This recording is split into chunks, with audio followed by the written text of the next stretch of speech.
O céu está coberto por fumaça. O som de motores rasga o ar. Canhões antiaéreos disparam sem parar, traçando linhas de fogo contra pequenos pontos que mergulham do alto. Dentro de um desses aviões, um jovem aperta o manche com força. Ele não procura um lugar para pousar. Ele procura um alvo. Abaixo dele, o convés cinza de um porta-aviões americano cresce rapidamente. São segundos, talvez menos. Ele sabe que não vai voltar. Mas a pergunta que atravessa o tempo não é como ele morreu. A pergunta é, por que ele foi até ali? Herói ou vítima? Durante décadas, o mundo conheceu os pilotos kamikazes como fanáticos. Homens que escolheram morrer com um sorriso no rosto, gritando pelo imperador, jogando seus aviões contra navios inimigos como armas humanas. Mas, e se essa imagem estiver incompleta? E se, por trás do mito do vento divino, existirem jovens confusos, pressionados, treinados para acreditar que morrer era a única escolha possível? Hoje vamos entrar dentro da mente dos pilotos kamikazes, não pela propaganda, não pelos filmes, mas pela história real. Voltamos ao Japão dos anos finais da Segunda Guerra Mundial, um país exausto, cidades em ruínas, a Marinha Imperial afundada no fundo do oceano, a Força Aérea reduzida a aviões antigos, pilotos mal treinados e combustível contado gota a gota. Enquanto isso, os Estados Unidos avançam ilha por ilha pelo Pacífico. Cada nova base americana aproxima a guerra do território japonês. Para os líderes militares, uma invasão parecia inevitável, e com ela, o fim do império. É nesse cenário de desespero que nasce uma ideia extrema. Uma ideia que transforma o avião em míssil e o piloto em arma. As unidades de ataque especial. Missões sem volta. Missões em que o sucesso não dependia da sobrevivência, dependia apenas do impacto. Oficialmente, eram voluntários. Na prática, a história é mais complexa. Esses pilotos tinham, em média, 17, 18, 20 anos. Idade para estar na escola, para sonhar com o futuro, para viver. Em vez disso, aprendiam a decolar, voar em linha reta e mergulhar. Pousar não fazia parte do treinamento. Antes da missão, escreviam cartas para a família.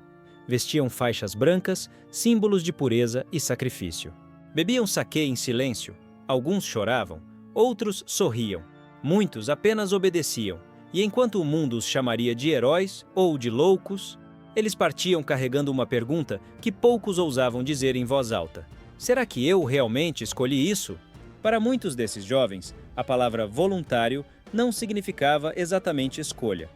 Quando chegava a hora, oficiais reuniam turmas inteiras em salas silenciosas. Sobre a mesa, um formulário simples. 3 opções.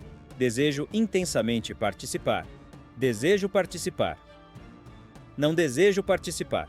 Na prática, apenas uma resposta era aceitável. Recusar não trazia punição imediata, mas trazia algo talvez pior. O olhar dos colegas, o silêncio dos comandantes, a vergonha. Em uma sociedade onde honra significava tudo, dizer não podia marcar um jovem para sempre, e assim muitos diziam sim. O treinamento começava logo depois. Curto, rápido, brutalmente objetivo. Eles aprendiam a decolar, aprendiam a manter o avião estável, aprendiam a mergulhar em linha reta. E só. Combate aéreo avançado? Pouso de emergência? Nada disso importava. A missão não exigia retorno. Alguns treinavam menos de 50 horas antes de serem considerados prontos. Pilotos que, em outras circunstâncias, jamais seriam enviados para uma guerra. Mas agora, o Japão não tinha mais tempo. Antes das missões, vinham os rituais. Cartas para casa, testamentos curtos, faixas brancas na cabeça, símbolos de pureza. Às vezes, uma espada cerimonial, não para lutar, mas para lembrar um passado glorioso que parecia distante demais. Havia também o saquê, uma última taça. Não para comemorar, mas para silenciar o medo. Porque, apesar da propaganda, muitos tinham medo. Medo de falhar. Medo da dor. Medo de morrer. E medo ainda maior de sobreviver. Alguns pilotos que retornaram relataram noites sem dormir, esperando ouvir seus nomes sendo chamados para o voo seguinte. Cada anúncio era como uma sentença de morte lida em voz alta. E ainda assim, na manhã seguinte, eles subiam nos aviões. Não porque todos queriam morrer, mas porque foram ensinados que viver depois de recusar era pior do que morrer obedecendo. Enquanto isso, do outro lado do oceano, os americanos começavam a perceber que algo havia mudado. Os ataques não seguiam mais a lógica comum da guerra. Aviões não tentavam escapar, não desviavam, não recuavam. Eles vinham direto. A guerra no Pacífico estava entrando em uma fase nova, mais curta, mais violenta e profundamente perturbadora para quem assistia. Dos dois lados. E quando o primeiro avião se lançou contra um navio, o mundo finalmente deu um nome àquela nova forma de morrer: kamikaze. Para os americanos, os primeiros ataques foram difíceis de compreender. Aviões inimigos sempre tentaram fugir, sempre buscaram vantagem, sempre recuaram quando eram atingidos. Mas, agora, eles continuavam vindo, mesmo em chamas, mesmo sem asas, mesmo sabendo que não havia saída. No dia 25 de outubro de 1944, durante a Batalha do Golfo de Leyte, 6 aviões japoneses surgiram no horizonte. Os navios americanos abriram fogo imediatamente. 2 caíram no mar. Os outros desapareceram nas nuvens. Minutos depois, um deles voltou. Não atirou, não desviou, não hesitou. Ele simplesmente mergulhou. O impacto matou dezenas de marinheiros em segundos. Outros ficaram feridos, queimados, mutilados. Naquele momento, muitos oficiais americanos entenderam. Isso não era apenas uma nova tática militar. Era algo diferente. Algo profundamente perturbador. Os ataques kamikazes não tinham como objetivo apenas destruir navios. Eles tinham outro efeito, talvez ainda mais poderoso: o medo constante. Navios passaram a viver em alerta permanente. Homens dormiam vestidos. Alarmes tocavam a qualquer ponto no radar. O céu se tornou uma ameaça contínua. Mesmo assim, do ponto de vista militar, os números contam uma história cruel. Apenas cerca de 14 a 19% dos aviões kamikazes realmente atingiam seus alvos. A maioria era abatida antes de chegar, mas quando acertavam, o estrago era devastador. Mais de 300 navios aliados foram danificados, cerca de 40 foram afundados. Milhares de marinheiros morreram ou ficaram feridos. Na Batalha de Okinawa, a mais sangrenta da guerra no Pacífico, os kamikazes causaram o maior número de baixas navais da história dos Estados Unidos em um único confronto. Ainda assim, havia uma verdade que nem a propaganda japonesa podia esconder. Cada avião perdido levava consigo um piloto que o Japão não podia substituir. Enquanto os Estados Unidos produziam milhares de aviões e treinavam novos pilotos, o Japão apostava tudo em jovens que nunca voltariam. Era uma equação impossível de vencer, e aos poucos, até os próprios comandantes japoneses começaram a perceber. O sacrifício prolongava a guerra, mas não mudava o destino. Ainda assim, as missões continuavam, porque, naquele ponto, a guerra já não era apenas sobre vencer. Era sobre adiar o inevitável. E para isso, o Japão continuava enviando seus filhos para o céu. Mas nem todos os pilotos kamikazes morreram. Alguns voltaram.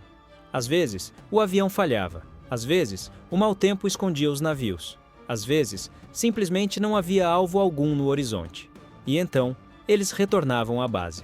Para muitos, isso não era um alívio. Era um peso. Quando um piloto voltava, a primeira pergunta não era: "Você está bem?" Era: "Por que você voltou?" Se houvesse uma explicação técnica, pane no motor, falta de combustível, clima adverso, o piloto era poupado. Recebia outra chance, outro voo, outra despedida. Mas se houvesse qualquer suspeita de hesitação, o tratamento mudava. Alguns eram humilhados diante dos colegas. Outros sofriam agressões físicas. Havia casos de isolamento completo. A mensagem era clara. Sobreviver não era coragem, era vergonha. Existem relatos de pilotos que retornaram 2, 3, 5 vezes. Cada retorno tornava o peso maior, o silêncio mais pesado, os olhares mais duros. Em um caso extremo, um piloto que falhou 9 vezes foi executado por covardia. Não pelo inimigo, mas pelo próprio exército. Para evitar desistências no último segundo, novas medidas foram adotadas. Os aviões passaram a receber apenas combustível suficiente para a ida.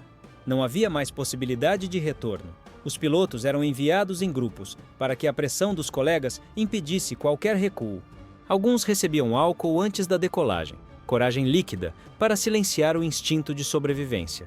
E mesmo assim, o medo continuava ali. Porque, no fundo, a maioria daqueles jovens não queria morrer. Eles queriam não envergonhar suas famílias, não manchar o nome, não decepcionar pais, mães, irmãos. Muitos escreveram isso em suas cartas finais. Perdoem-me. Espero que se orgulhem. Faço isso por vocês. Após o fim da guerra, os poucos que sobreviveram enfrentaram outra batalha. No Japão ocupado, os kamikazes passaram a ser vistos como fanáticos, depois como vítimas, depois como heróis, dependendo de quem contava da história.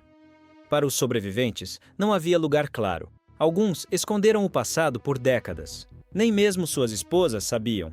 Outros só falaram quando ficaram velhos demais para ter medo. Eles não se viam como heróis, mas também não se viam como loucos. Eles se viam como jovens presos em um sistema que transformou honra em arma e culpa em combustível. E a pergunta que fica não é simples. O que é mais difícil de carregar, morrer por uma causa ou viver sabendo que você quase morreu por ela? Quando a guerra finalmente acabou, o silêncio tomou o lugar dos motores. O Japão estava em ruínas, cidades destruídas, milhões de mortos e uma geração inteira que nunca voltaria para casa. Os pilotos kamikazes se tornaram um símbolo poderoso, mas também profundamente controverso. Para alguns, eles foram heróis, homens que sacrificaram tudo por sua pátria, movidos pela honra, pela lealdade e pelo amor ao país. Para outros, foram vítimas. Jovens manipulados por um sistema que transformou patriotismo em obrigação e morte em dever. Com o passar das décadas, o Japão passou a revisitar essa história, e cada geração contou uma versão diferente. Logo após a guerra, os kamikazes eram vistos com vergonha, um erro do Estado, um crime contra a própria juventude. Mais tarde, movimentos nacionalistas tentaram resgatar a imagem heróica. Filmes, livros e discursos passaram a falar de coragem, glória e sacrifício. Mas os próprios sobreviventes raramente falavam nesses termos. Muitos disseram que não queriam morrer.